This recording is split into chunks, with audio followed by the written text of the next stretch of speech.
Hey everybody, I'm William, I'm Kina, and we and are we the are the Nerdy Nerdyweds. Weds. Today we are doing part one of our Shelfie series. And this is a series of videos we're going to be showing you the games we have on our shelves. This shelf is in our living room and it has some of our favorite games, not all. And we're not going to go over every game on the shelf. So if you see something that you want to know more info about, just let us know in the comments and we'll explain it there. Yeah. So, best way to do it is get started. Best way to do it is just to do it. Yeah. Okay, so the first game you see there is All of Us, and that is a trivia game for different generations. So the whole family can play together. You play in teams, and it is a party game. Below that, you see Conan, and that is a miniatures game. It is 2 to 5 player, and you have one player who is an overlord in control of an evil horde, and that player is playing against all of the other players who are in control of a hero. And going back to All of Us, I forgot to mention that it is a four plus player, 4 players and above. All right. Down below that, you see Black Hole Rainbows. We've done a video on that game. So, check that video out. And then skipping around here, we got Battlestar Galactica, which is a 3 to 5 player, nope, sorry, 3 to 6 player game.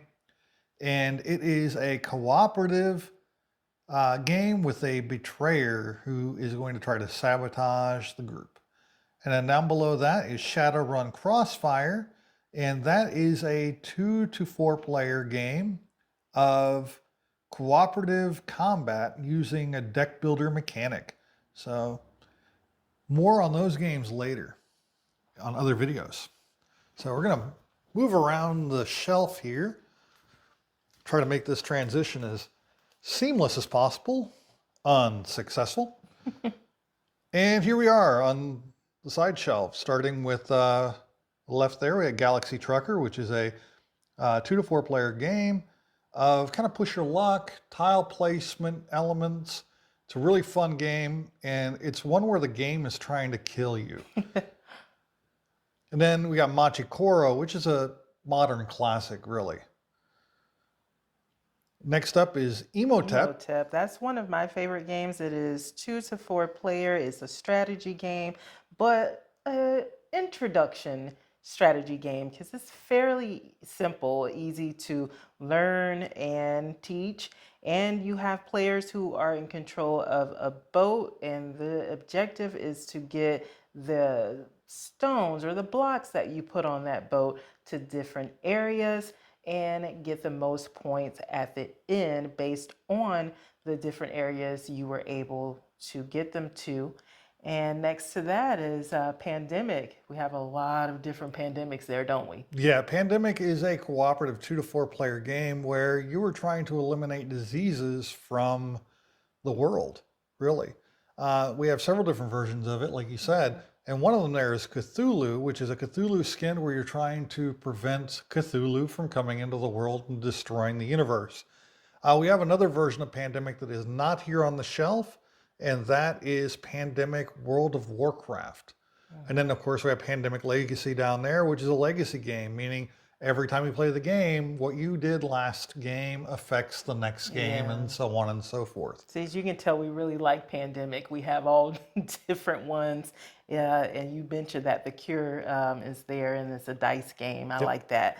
And before I move on to Zombicide, I'd like to go back to Emotep and mention the 2 player version of the game that we have. We like that one so much that we also got the different version of it as well. Yeah, Emotep the Duel. And then moving on to Zombicide, this game is really fun.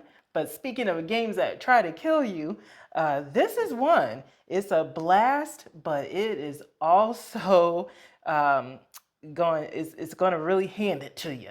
And you're playing 2 to 4 player and 2 to 6 player, and it is A co-op game where you're working together with the other players to defeat the zombies and get your supplies to the exit. Yeah. Good luck. That game wants you dead. And then down below that, we have two games down here, nice little boxes. We have Everdell, the complete collection. More on that game later too, but it is a 2 to 4 player worker placement, card collection. There's another term that I'm missing. Tableau. But anyway, you buy cards, you place cards that give you more powers and more incomes and more meeples, and it's a really great, beautiful game. Yeah, and when we got the Kickstarter for this, we saw all the stuff that was in it. I remember wondering if we were going to be able to fit this on our board game shelf in our actual game room. And I said I didn't think that we were going to be able to do so. And spoiler alert, we were not.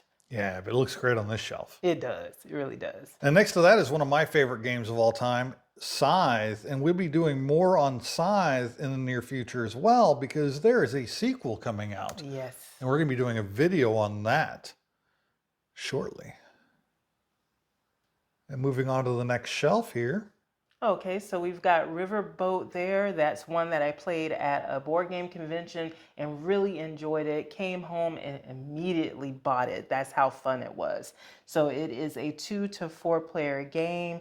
It's another strategy game where your objective is to, you're a farmer and you're trying to get as many resources as you can down the Mississippi River. And that's the main goal, to do that before the other players, or get more resources than the other players down the river. Very fun game, a lot going on to it, and one that I really recommend.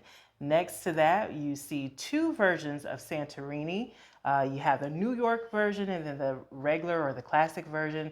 We have not played the New York one yet, but we enjoyed the original so much that when we did see that New York was for sale, we got it. And Santorini, the original version is 2 to 4 player, and the gameplay is a bit of worker placement and building, because the goal is to build your temple, and the player that is the first to get their worker on top of the 3rd level of a temple wins.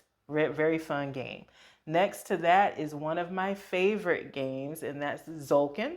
And Tzolk'in is a worker placement game, 2 to 4 player. And when you're moving, on your turn, you're either placing a worker or removing a worker. Sounds very simple on the surface, but there's so many moving parts, both figuratively and literally, that there's a lot of hidden complexity in this game. But once you master it, it is such an awesome game with so much replayability.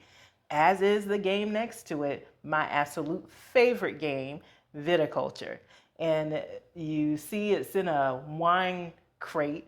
It's not really a actual wooden crate, box, unfortunately. But that is the expansion that we bought. And this is another game that we play a lot. It's 1 to 6 player. It plays best, in my opinion, at 4 and below. And it is also a worker placement game. You're competing to have the best winery, or be the best owner of a vineyard. A lot of different, you're playing in different seasons, and a lot of different things going on in this game as well. Really fun, and I recommend this one too. All right, moving on to Memoir 44. Memoir 44 is a World War II kind of historical battles. Which side is going to win is dependent on the skill of the players, but the historical elements of the battles affect how the battles start. So that's a great 2-player game, and we do have the Overlord expansion in one of those big old or little boxes down there that makes it into an up to, I believe, 10-player game, 4 players on each side, and a commander for each side. So that's Memoir 44. It's a World War II battle kind of dudes on a map game.